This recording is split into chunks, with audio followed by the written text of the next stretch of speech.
5/4/24 வெள்ளி. பாஸ்கா என்கிழமை. முதல் வாசகம். இயேசுவில் அன்றி வேறு எவராலும் மீட்பு இல்லை. திருத்தூதர் பணிகள் நூலிலிருந்து வாசகம். அதிகாரம் 4, இறைவசனங்கள் 1 முதல் 12. பேதுருவும் யோவானும் மக்களோடு பேசிக்கொண்டிருந்தனர். அப்போது குருக்களும் சதுசேயர்களும் கோவில் காவல் தலைவரும் அங்கு வந்தார்கள்.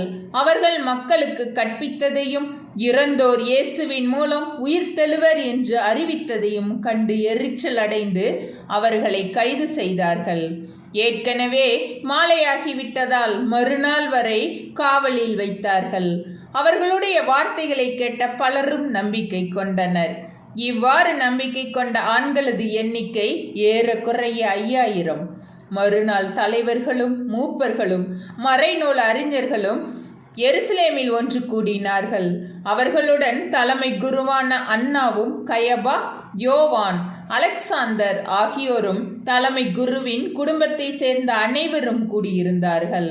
அவர்கள் திருத்தூதர்களை நடுவில் நிறுத்தி, நீங்கள் எந்த வல்லமையால் அல்லது எந்த பெயரால் இதனை செய்தீர்கள் என்று வினவினார்கள். அப்பொழுது பேதுரு தூய ஆவியால் ஆட்கொள்ளப்பட்டு அவர்களுக்கு மறுமொழியாக கூறியது, மக்கள் தலைவர்களே, மூப்பர்களே, உடல் நலமற்றிருந்த இவருக்கு நாங்கள் செய்த நற்செயல் எப்படி நிகழ்ந்தது என்பதை குறித்து நாங்கள் இன்று விசாரணை செய்யப்படுகிறோம். நாசரேத்து இயேசுவின் பெயரால் இவர் நலமடைந்து நம்முடன் நிற்கிறார். இது உங்கள் எல்லோருக்கும், இஸ்ரேல் மக்கள் அனைவருக்கும் தெரிந்திருக்கட்டும்.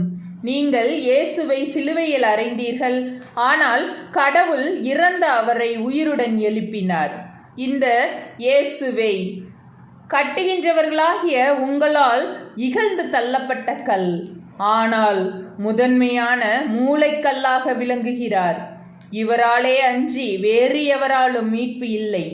ஏனென்றால் நாம் மீட்பு பெறுமாறு வானத்தின் கீழ் மனிதரிடையே இவரது பெயரன்றி வேறு எந்த பெயரும் கொடுக்கப்படவில்லை. ஆண்டவரின் அருள்வாக்கு. இறைவா, உமக்கு நன்றி.